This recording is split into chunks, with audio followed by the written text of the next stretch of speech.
Excellence academy YouTube ಚಾನಲ್ಗೆ ಈ ವಿಡಿಯೋದಲ್ಲಿ ಒತ್ತಕ್ಷರಗಳಲ್ಲಿ ನಾವು ಯಾವ ರೀತಿಯಾಗಿ ಬರಿತೀವಿ ಮತ್ತು ಒತ್ತಕ್ಷರಗಳಲ್ಲಿ ಎಷ್ಟು ವಿಧಗಳು ಇವೆ, ಅವುಗಳನ್ನು ಏನಂತ ಕರೀತಾರೆ, ಹಾಗೆಯೇ ಈ ಒತ್ತಕ್ಷರಗಳನ್ನು ನಾವು ಬರೆಯುವುದು ಹೇಗೆ ಎಲ್ಲವನ್ನು ಕೂಡ ತಿಳಿದುಕೊಳ್ಳೋಣ. ಒತ್ತಕ್ಷರಗಳು ಎಂದರೆ ಇಂಗ್ಲಿಷಲ್ಲಿ ಕಂಬೈನ್ಡ್ ಲೆಟರ್ಸ್, ಅಂದರೆ ಒಂದು ವ್ಯಂಜನಾಕ್ಷರದ ಕೆಳಗೆ ಮತ್ತೊಂದು ವ್ಯಂಜನಾಕ್ಷರ ಬರೆಯುವುದಕ್ಕೆ ಒತ್ತಕ್ಷರ ಅಂತ ಕರಿತೀವಿ. ಇಲ್ಲಿ ನಾವು ನೋಡ್ತಾ ಇದ್ದೀವಿ ಒತ್ತಕ್ಷರಗಳು ನಾವು ವ್ಯಂಜನಾಕ್ಷರಗಳಿಗೆ ಬರಿತೀವಿ. ಕಾವತ್ತು ಕಾಯಿಂದ ಲಾವತ್ತು ಲಾವರೆಗೆ ಒಟ್ಟು ನಾವು ಈ 34 ಅಕ್ಷರಗಳಿಗೂ ಕೂಡ ವ್ಯಂಜನಾಕ್ಷರಗಳಿಗೆ ಒತ್ತಕ್ಷರಗಳನ್ನು ಬರೆಯುತ್ತೇವೆ. ಆದರೆ ಸ್ವರಗಳಿಗೆ ನಾವು ಒತ್ತಕ್ಷರಗಳು ಬರೀತೀವ ಮ್ಯಾಮ್ ಅಂದರೆ ಇಲ್ಲ, ಒತ್ತಕ್ಷರಗಳನ್ನು ನಾವು ಸ್ವರಗಳಿಗೆ ಬರೆಯಲ್ಲ, ಕೇವಲ ಈ ವ್ಯಂಜನ ಅಕ್ಷರಗಳಿಗೆ ಮಾತ್ರನೇ ಬರಿತೀವಿ. ಈ ವ್ಯಂಜನ ಅಕ್ಷರಗಳಿಗೆ ನಾವು ಒತ್ತಕ್ಷರಗಳನ್ನು ಬರೆಯಬೇಕಾದ್ರೆ ಕೆಲವೊಂದು ಒತ್ತಕ್ಷರಗಳು ತಲೆಕಟ್ಟು ಇರುತ್ತೆ ಮತ್ತೊಂದಕ್ಕೆ, ಮತ್ತೆ ಕೆಲವು ಅಕ್ಷರಗಳಿಗೆ ತಲೆಕಟ್ಟು ಇರುವುದಿಲ್ಲ. ಹಾಗಾದರೆ ತಲೆಕಟ್ಟು ಇರುವಂತಹ ಒತ್ತಕ್ಷರಗಳು ಯಾವ್ದ್ಯಾವುದು ನಾವಿಲ್ಲಿ ನೋಡ್ತಾ ಇದ್ವಿ. ಕಾವತ್ತು ಕಾಗೆ ಇಲ್ಲ, ಇದು ಸೇಮ್ ಅಕ್ಷರ ಬರುತ್ತೆ, ಇದು ಸೇಮ್ ಅಕ್ಷರ ಬರುತ್ತೆ. ಇದರಲ್ಲಿ ನಾವು ತಲೆಕಟ್ಟು ರಹಿತ ಒತ್ತಕ್ಷರವನ್ನು ನೋಡ್ತಾ ಇದ್ವಿ. ಘ ಮತ್ತು ಘಗೆ ನೀವಿಲ್ಲಿ ಗಮನಿಸ್ಬೋದು. ಘ ಮತ್ತು ಘ ಬರೀಬೇಕಾದ್ರೆ ಮೊದಲನೇದು ಅಂದರೆ ಮೂಲ ಅಕ್ಷರಕ್ಕೆ ನಾವು ತಲೆಕಟ್ಟನ್ನು ನೋಡ್ತಾ ಇದ್ವಿ. ಅದೇ ಒತ್ತಕ್ಷರಕ್ಕೆ ನಾವು ತಲೆಕಟ್ಟನ್ನು ನೋಡೋಕ್ಕೆ ಸಾಧ್ಯ ಇಲ್ಲ, ಯಾಕೆಂದರೆ ನಾವು ಬರೆಯಲ್ಲ ತಲೆಕಟ್ಟನ್ನು. ಅದೇ ರೀತಿ ನಾವು ನ್ಯಾಗೆ ಸೇಮ್ ಅದೇ ಥರ ಒತ್ತಕ್ಷರ ಬರಿತೀವಿ. ಚ ಮತ್ತು ಚ, ಹೀಗೆ ಇಲ್ಲಿ ಕೂಡ ನಾವು ತಲೆಕಟ್ಟು ರಹಿತ ನೋಡ್ತೀವಿ. ಇಲ್ಲಿ ಕೂಡ ತಲೆಕಟ್ಟು ರಹಿತ, ಇದು ಸೇಮ್ ಅಕ್ಷರ ಬರುತ್ತೆ. ಇದು ಕೂಡ ಸೇಮ್ ಅಕ್ಷರ ಬರುತ್ತೆ, ತಲೆಕಟ್ಟು ರಹಿತ ಇರುತ್ತೆ. ಇದು ನಂತರ ನಾವು ಇಲ್ಲಿ ಸೇಮ್ ಅಕ್ಷರ ಇನ್ಯಾವತ್ತು ನ್ಯ, ಇಲ್ಲಿ ಕೂಡ ಸೇಮ್ ಅಕ್ಷರ. ಇಲ್ಲಿ ನಾವು ತಲೆಕಟ್ಟು ರಹಿತ ನೋಡ್ತೀವಿ, ತಲೆಕಟ್ಟು ರಹಿತ ಎಲ್ಲ ಅಕ್ಷರಗಳಿಗೂ ಕೂಡ ಒತ್ತಕ್ಷರವನ್ನು ಬರಿತೀವಿ. ಅದೇ ರೀತಿ ಇಲ್ಲಿ ನಾವು ಒತ್ತಕ್ಷರ ತಾಗೆ ಬೇರೆ ರೀತಿಯ ಒತ್ತಕ್ಷರವನ್ನು ಬರಿತೀವಿ, ಅಂದರೆ ತಾಗೆ ತಾ ಥರನೇ ಒತ್ತಕ್ಷರ ಬರೆಯಲ್ಲ ನಾವು. ನಂತರ ಇಲ್ಲಿ ಕೂಡ ನಾವು ಎಲ್ಲ ಅಕ್ಷರಗಳಿಗೂ ಕೂಡ ತಲೆಕಟ್ಟು ರಹಿತ ಒತ್ತಕ್ಷರವನ್ನು ನೋಡ್ತಾ ಇದ್ವಿ. ಇಲ್ಲಿ ನಾ ಅಂತ ಬಂದಾಗ ಈ ನಾಗೆ ನಾವು ಸೇಮ್ ಒತ್ತಕ್ಷರ ಬರೆಯಲ್ಲ, ಇದು ಬೇರೆ ರೀತಿಯ ಒಂದು ಒತ್ತಕ್ಷರ ಬರುತ್ತೆ. ನಂತರ ಪಾ ಮತ್ತು ಪಾಗೆ ನಾವು ಇಲ್ಲಿ ಕೂಡ ಯಾವ ಅಕ್ಷರಕ್ಕೂ ಕೂಡ ತಲೆಕಟ್ಟು ಇಲ್ಲದೆ ಇರೋದನ್ನು ನೋಡ್ತೀವಿ. ಇಲ್ಲಿ ಮಾಗೆ ಬೇರೆ ರೀತಿಯ ಒಂದು ಒತ್ತಕ್ಷರ. ಅದೇ ರೀತಿ ಇಲ್ಲಿ ಕೂಡ ಯಾಗೆ ಬೇರೆ ರೀತಿಯ ಒತ್ತಕ್ಷರ, ರಾಗೆ ಬೇರೆ ಥರ ಒತ್ತಕ್ಷರ ನೋಡ್ತೀವಿ, ಲಾಗೆ ಬೇರೆ ಥರ ಒತ್ತಕ್ಷರ ನೋಡ್ತೀವಿ. ಮಿಕ್ಕಿದ್ದೆಲ್ಲ ಕೂಡ ತಲೆಕಟ್ಟು ರಹಿತ ಒತ್ತಕ್ಷರಗಳನ್ನು ನಾವು ನೋಡ್ತೀವಿ. ಇದು ಕನ್ನಡ ವರ್ಣಮಾಲೆಯಲ್ಲಿ ನಾವು ಬರೆಯುವಂತಹ ಒತ್ತಕ್ಷರಗಳು. ಹಾಗಾದರೆ ಈ ಒತ್ತಕ್ಷರಗಳನ್ನು ನಾವು ಎಷ್ಟು ವಿಧಗಳನ್ನು ಮಾಡಿದ್ದೀವಿ, ಒತ್ತಕ್ಷರಗಳಲ್ಲಿ ಎಷ್ಟು ವಿಧಗಳಿದ್ದಾವೆ ಅಂದರೆ ನಾವು ಒತ್ತಕ್ಷರಗಳನ್ನು 2 ವಿಧಗಳಾಗಿ ವಿಭಾಗ ಮಾಡ್ತೀವಿ. ಅದೇನೇ ಮೊದಲನೇದು ಸಜಾತಿ ಒತ್ತಕ್ಷರ, ಎರಡನೇದು ವಿಜಾತಿ ಒತ್ತಕ್ಷರ. ಹಾಗಾದರೆ ಸಜಾತಿ ಒತ್ತಕ್ಷರ ಅಂದ್ರೆ ಏನು, ವಿಜಾತಿ ಒತ್ತಕ್ಷರ ಅಂದರೆ ಏನು ನಾವು ಗಮನಿಸ್ಬೋದು. ಹೆಸರಲ್ಲೇ ಇದೆ, ಸಜಾತಿ ಅಂದರೆ ಒಂದೇ ಜಾತಿಯ, ವಿಜಾತಿ ಬೇರೆ ಜಾತಿಯ. ವಿಜಾತಿ ಅಂದರೆ ಬೇರೆ ಜಾತಿಯ ಒಂದು ಒತ್ತಕ್ಷರ ಬರುವುದನ್ನು ನಾವು ಸಜಾತಿ ಮತ್ತು ವಿಜಾತಿ ಒತ್ತಕ್ಷರ ಅಂತ ಕರಿತೀವಿ. ಸಜಾತಿ ಅಂದರೆ ಒಂದು ವ್ಯಂಜನಾಕ್ಷರಕ್ಕೆ ಅದೇ ವ್ಯಂಜನಾಕ್ಷರ ಒತ್ತಕ್ಷರವಾಗಿ ಬರುವಂತಹದ್ದು.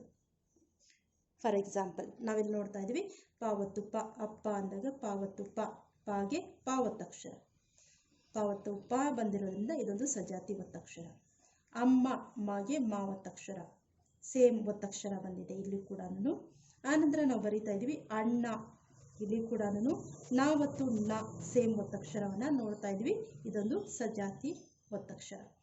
ತಮ್ಮ ಮಾವತ್ತು ಮ, ಅಣ್ಣ ನಾವತ್ತು ನ, ಅಕ್ಕ ಕಾವತ್ತು ಕ, ಪಕ್ಕ ಕಾವತ್ತು ಕ, ಅಯ್ಯ ಯಾವತ್ತು ಯ, ಕಪ್ಪೆ ಪಾವತ್ತು ಪ. ಈ ಎಲ್ಲ ಅಕ್ಷರಗಳಿಗೂ ಕೂಡ ಒಂದು ವ್ಯಂಜನಾಕ್ಷರಕ್ಕೆ ಅದೇ ಜಾತಿಯ ಒಂದು ವ್ಯಂಜನಾಕ್ಷರ ಒತ್ತಕ್ಷರವಾಗಿ ಬಂದಿರುವುದನ್ನು ನೋಡಬಹುದು. ಇವುಗಳನ್ನೇ ನಾವು ಸಜಾತಿ ಒತ್ತಕ್ಷರಗಳು ಅಂತ ಕರೆಯೋದು. ನಾವು ಪಾಠ ಓದಬೇಕಾದ್ರೆ, ಪದ್ಯ ಓದಬೇಕಾದ್ರೆ ಇಂತಹ ಸಜಾತಿ ಒತ್ತಕ್ಷರಗಳನ್ನು ನಾವು ಸಾಕಷ್ಟು ನೋಡ್ತೀವಿ. ಆದರೆ ನೀವು ಪಾಠ ಓದಬೇಕಾದ್ರೆ, ಬರೀಬೇಕಾದ್ರೆ ಈ ಅಕ್ಷರಗಳನ್ನು ಗಮನಿಸಿ ನಮಗೆ ಗೊತ್ತಾಗುತ್ತೆ ಯಾವುದು ಸಜಾತಿ ಯಾವುದು ವಿಜಾತಿ ಯಾವುದು ಅಂತ. ಇನ್ನು ಒತ್ತಕ್ಷರ ವಿಧಗಳಲ್ಲಿ ಎರಡನೇದು ಯಾವುದು ಅಂದರೆ ಅದು ವಿಜಾತಿ ಒತ್ತಕ್ಷರ. ಹಾಗಾದರೆ ವಿಜಾತಿ ಒತ್ತಕ್ಷರ ಅಂದರೆ ಏನು, ಹೆಸರೇ ಹೇಳುವ ಹಾಗೆ ವಿಜಾತಿ ಅಂದರೆ ಒಂದು ವ್ಯಂಜನಾಕ್ಷರಕ್ಕೆ ಬೇರೆ ಜಾತಿಯ ವ್ಯಂಜನಾಕ್ಷರ ಒತ್ತಕ್ಷರವಾಗಿ ಬರುವುದನ್ನು ನಾವು ವಿಜಾತಿ ಒತ್ತಕ್ಷರ ಅಂತ ಕರಿತೀವಿ. ಇಲ್ಲಿ ಗಮನಿಸ್ತಾ ಇದ್ದೀವಿ ಖಡ್ಗ, ಡಾಗೆ ಗಾ ಒತ್ತಕ್ಷರ, ಆಗ ಅದು ವಿಜಾತಿ ಒತ್ತಕ್ಷರ ಆಗುತ್ತೆ. ರಾಜ್ಯ ಜಾಗೆ ಯಾ ಒತ್ತಕ್ಷರ, ಇದು ಕೂಡ ವಿಜಾತಿ ಒತ್ತಕ್ಷರ. ರಕ್ತ ಕಾಗೆ ತಾ ಒತ್ತಕ್ಷರ ಬಂದಿದೆ, ಕಾಗೆ ತಾ ಒತ್ತಕ್ಷರ ಬಂದಿರೋದ್ರಿಂದ ಇದು ಕೂಡ ವಿಜಾತಿ ಒತ್ತಕ್ಷರ. ರತ್ನ ತಾಗೆ ನಾ ಒತ್ತಕ್ಷರ, ಇದು ಕೂಡ ವಿಜಾತಿ ಒತ್ತಕ್ಷರ ಆಗಿದೆ. ಜಾತ್ರೆ ತಾಗೆ ರಾ ಒತ್ತಕ್ಷರ ಬಂದಿದೆ, ಆದ್ದರಿಂದ ಇದೊಂದು ವಿಜಾತಿ ಒತ್ತಕ್ಷರ. ಅದೇ ರೀತಿ ಶಬ್ದ ಅಂದಾಗ ಬಾಗೆ ದಾ ಒತ್ತಕ್ಷರ ಬಂದಿರೋದ್ರಿಂದ ಇದು ಕೂಡ ಒಂದು ವಿಜಾತಿ ಒತ್ತಕ್ಷರ ಆಗಿದೆ. ಅದೇ ರೀತಿ ಸ್ನಾನ ಸಾಗೆ ನಾ ಒತ್ತಕ್ಷರ ಬಂದಿರೋದ್ರಿಂದ ಇದು ಕೂಡ ಒಂದು ವಿಜಾತಿ ಒತ್ತಕ್ಷರ ಆಗಿದೆ. ಸಂಖ್ಯೆ ಕಾಗೆ ಯಾ ಒತ್ತಕ್ಷರ, ಇದು ಕೂಡ ವಿಜಾತಿ ಒತ್ತಕ್ಷರ. ಹೀಗೆ ಒಂದೇ ಜಾತಿಯ ವ್ಯಂಜನಾಕ್ಷರಗಳು ಒತ್ತಕ್ಷರಗಳಾಗಿ ಬಂದರೆ ಅದನ್ನು ಸಜಾತಿ ಒತ್ತಕ್ಷರ ಎಂತಲೂ, ಬೇರೆ ಜಾತಿಯ ವ್ಯಂಜನಾಕ್ಷರಗಳು ಒತ್ತಕ್ಷರಗಳಾಗಿ ಬಂದರೆ ಅದನ್ನು ವಿಜಾತಿ ಒತ್ತಕ್ಷರ ಅಂತಲೂ ಕರೀತಾರೆ ಕನ್ನಡ ವ್ಯಾಕರಣದಲ್ಲಿ. ಇದಾಗಿದೆ ಒತ್ತಕ್ಷರಗಳು ಅಂದರೆ ಏನು, ಒತ್ತಕ್ಷರಗಳಲ್ಲಿ ನಾವು ಎಂತಹ ಒತ್ತಕ್ಷರಗಳನ್ನು ನೋಡ್ತೀವಿ, ಯಾವುದಕ್ಕೆ ತಲೆಕಟ್ಟು ಇರುತ್ತೆ, ಯಾವುದಕ್ಕೆ ತಲೆಕಟ್ಟು ಇರುವುದಿಲ್ಲ, ಅದೇ ರೀತಿಯ ಒತ್ತಕ್ಷರ ಬರುವಂತಹದನ್ನು ನೋಡ್ತೀವಿ, ಬೇರೆ ಥರದ ಒತ್ತಕ್ಷರ ಬರುವಂತಹದನ್ನು ಕೂಡ ನೋಡ್ತೀವಿ. ಇಲ್ಲಿ ನಾವು ನೋಡೋದಾದ್ರೆ ಕ ಒತ್ತು ಕ, ಗ ಒತ್ತು ಗ, ಇವುಗಳಲ್ಲಿ ನಾವು ಸೇಮ್ ಅದೇ ಥರದ ಒತ್ತಕ್ಷರಗಳು ಬಂದಿವೆ. ಕೆಲವೊಂದು ಬೇರೆ ರೀತಿಯ ಒತ್ತಕ್ಷರಗಳು ತ ಒತ್ತು ತ, ನ ಒತ್ತು ನ, ಯಾ ಒತ್ತು ಯಾ, ಮಾ ಒತ್ತು ಮಾ, ಳ ಒತ್ತು ಳ, ಯಾ ಒತ್ತು ಯಾ, ರಾ ಒತ್ತು ರಾ, ಹೀಗೆ ಇವುಗಳಿಗೆ ಕೂಡ ಬೇರೆ ಒಂದು ಒತ್ತಕ್ಷರಗಳು ಬಂದಿರೋದನ್ನ ಗಮನಿಸ್ಬೋದು. ಇನ್ನು ಒತ್ತಕ್ಷರ ವಿಧಗಳನ್ನು ಕೂಡ ನೋಡಿದ್ವಿ. ಸಜಾತಿ ಒತ್ತಕ್ಷರ, ವಿಜಾತಿ ಒತ್ತಕ್ಷರ. ಸಜಾತಿ ಅಂದರೆ ಅದೇ ಜಾತಿಯ ವ್ಯಂಜನಾಕ್ಷರಗಳು, ವಿಜಾತಿ ಅಂದರೆ ಬೇರೆ ಜಾತಿಯ ವ್ಯಂಜನಾಕ್ಷರಗಳು ಒತ್ತಕ್ಷರಗಳಾಗಿ ಬರುವುದು. ಹೀಗೆ ನಾವು ಒತ್ತಕ್ಷರ ಅಂದರೆ ಏನು, ಒತ್ತಕ್ಷರ ವಿಧಗಳು ಯಾವ್ಯಾವು ಮತ್ತು ಒತ್ತಕ್ಷರ ಪದಗಳು ಯಾವ್ದ್ಯಾವುದು ಎಂಬುದಾಗಿ ತಿಳ್ಕೋಬಹುದು. ಇದೇನೆ ಒತ್ತಕ್ಷರ ಅಂದರೆ ಏನು, ಒತ್ತಕ್ಷರ. ಇದನ್ನು ನಾವು ಸಂಯುಕ್ತಾಕ್ಷರ ಅಂತ ಕೂಡ ಕರಿತೀವಿ. ಒತ್ತಕ್ಷರ ಕೆಲವರು ಕಮೆಂಟ್ ಮಾಡಿದ್ರು, ಮ್ಯಾಮ್ ಒತ್ತಕ್ಷರ ಅಂದರೆ ಸಂಯುಕ್ತಾಕ್ಷರ ಅಲ್ವಾ ಅಂತ. ಹೌದು, ಸಂಯುಕ್ತಾಕ್ಷರ ಅಂದ್ರೂ ಒಂದೇನೆ, ಒತ್ತಕ್ಷರ ಅಂದ್ರೂ ಒಂದೇನೆ, ಎರಡೂ ಕೂಡ ಒಂದೇ ಅರ್ಥ. ನೀವು ಒತ್ತಕ್ಷರ ಅಂತಾನೂ ಕರಿಬೋದು ಅಥವಾ ಸಂಯುಕ್ತಾಕ್ಷರ ಅಂತಾನೂ ಕರಿಬೋದು, ಸೇಮ್ ಮೀನಿಂಗ್. ಇದಾಗಿದೆ ಸಜಾತಿ ಒತ್ತಕ್ಷರಗಳು ಮತ್ತು ವಿಜಾತಿ ಒತ್ತಕ್ಷರಗಳು, ಉದಾಹರಣೆ ಸಹಿತ ವಿವರಣೆ. ಧನ್ಯವಾದಗಳು.